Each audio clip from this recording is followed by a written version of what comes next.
What's up, everybody? Coach Mills here, coming at you with a brand new Halo Infinite video. And in this video, we gotta talk about Season 2 just around the corner. We've endured the harsh winter of Halo Infinite's lack of content, but will Season 2 fix things and put us on the right track? Or are we already destined to fail? Now, I know that many of you have been grinding incredibly hard this spring to reach your all-time peak, but you're getting a little musty, and here to help is our returning Manscaped partnership. Now, Manscaped sent us an all-new package that includes things like the deodorant and body wash, and even this really fucking good lip balm. I'm serious. You can get the Performance Package 4.0 that comes with waterproof shavers and trimmers, everything you need from all-in-one shampoos, conditioners, to body washes, and more accessories like these. And here's the thing, I'm gonna be real with you guys for a second. It's super easy for you to just neglect your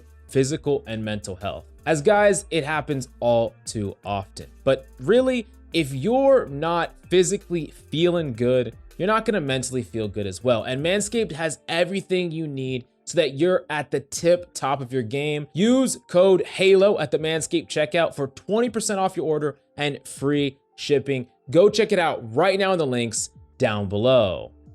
Now, it's been a rough couple of months, or maybe a rough 3 months in Halo Infinite. We haven't had any content for quite some time. And I think in the initial days, or right after the game released and the campaign released, things were hyped. Like, there were some issues, but that's kind of normal. And the gameplay was so freaking clean. It still is. It's really nice, and we like a lot about the core gameplay. I think it blends a lot about old classic Halos, but adds in new and fresh elements that people like, and it's pretty universally liked as far as the combat is concerned, a lot of the weapon balances and things like that. That being said, it became clear that the game had a ton of issues. It had desync issues, it had cheating issues, it had just a number of different latency related issues, and then on top of that, it had another pressing concern, which is a blatant lack of content. There was a huge gap in what was available. Not that many maps for ranked, and then they even pulled a map in Behemoth away from ranked, meaning that there was very few maps that you could even play Capture the Flag on. Another thing that the game lacked was social features, tons of them. It was very hard to add friends. It was very hard to group up in a lobby. There was no lobby feature. There was no leveling. And in addition to all those things, there was a monetization system that just absolutely sucked ass. I mean, really, charging for colors, not allowing your colors to, correspond with a new core, and just making you buy every little thing nonstop. And then a battle pass that didn't seem worth it in any way, that didn't pay you back. So there was all these problems, right? So we come over to Season 2. How many of these problems are actually getting solved, and what are being ignored? Well, here's the thing. We know that the monetization problem is probably going to be solved at the start of Season 2. The Battle Pass is going to be released, and it's going to have currency inside the Battle Pass that you can earn. So that is a huge part of the Battle Pass. Making it so you can buy the Battle Pass and grind, you're incentivized to grind, and then if you grind through it, you could even use it to buy the next Battle Pass and maybe even a little bit more. That's actually really freaking awesome, and I think that's a great step in the right direction. Now, they did say that they're going to be fixing armor cores and things like that in the future, but that's probably not going to come in Season 2, unfortunately. So there's still huge parts of the monetization system that is frustrating, unfair, and just obviously not thought out very well. But fixes are coming, just not in Season 2. A little disappointing, but it's not a deal breaker. Now, what else are we getting? Well, we're getting some modes. We're getting quite a few different types of modes and some classic ones like Infection that people are looking for. And in addition to that, we're getting 2 maps, and the 2 maps look freaking sick. I'm gonna put some footage up in the background of these maps so you can kind of look at them because they look really nice. It's actually Catalyst and Breaker are the names of the 2 maps. Now, I know you're gonna say, hey, only 2 maps, but any type of content at this point is better than nothing. And there's a lot of games that release maps as a one-off basis, but the fact that we're getting 1 map more tailored towards competitive and another map more tailored towards some of the bigger game modes, I really like that, and I hope they keep up that style for future map releases where they try to appeal both the casual and the competitive crowd and just give everyone more goodies.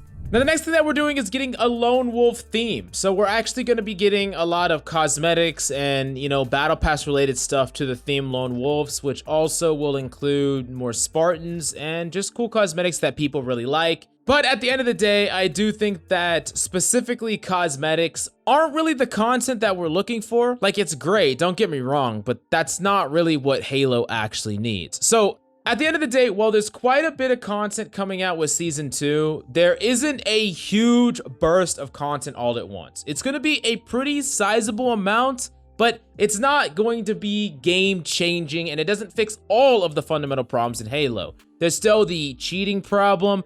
There's still some amount of the desync problem, even though they've addressed it quite a bit, and there is going to be new modes and some new maps, but ultimately, without Forge co-op campaign, multiplayer, freaking UI lobby, a leveling system, and just even more stuff, there's a lot coming in the pipeline that we know is planned. They're just not ready to release it now. And of course, they're also relegating that battle royale to the certain affinity. So we have that down the road, but that's not till season 3 or 4. So that's a ways down the line. But this is something for the people that have really been grinding and really want to play Halo again. This is something that will keep you occupied for a while. I'm not sure if it's going to be enough content to carry from season 2 to season 3. It doesn't look like it, but maybe they'll do small updates. We'll have to wait and see. I do know that they have said in the past that once they get the ball rolling, they want to keep that momentum. They want to push that ball down the hill and keep pushing out content. So I highly doubt they'll just drop a little bit of content and then wait for 3-4 months before they drop anything else, because there's no momentum there. And if they want to follow their own logic with the momentum, it seems they would want constant updates and they would want to keep pushing out content as things progress. Now, for those of you who don't know, the actual season 2 drop date is May 4th. So it's only about 2 weeks from now, a little bit less than 2 weeks from now. So it's really close, around the corner, but I really want to pass the question off to you. What are the big things that you think Halo needs? And does season 2 pique your interest enough to grind the game again? Or are you just going to try it for a couple of days and see what's up? I really want to hear your opinion about all that, but the GameLeap website is the best place to absolutely pop off and dominate. In-depth tips, tricks, and guides to become an Onyx tier player as quickly as possible. Do yourself a favor and go check it out right now, down below.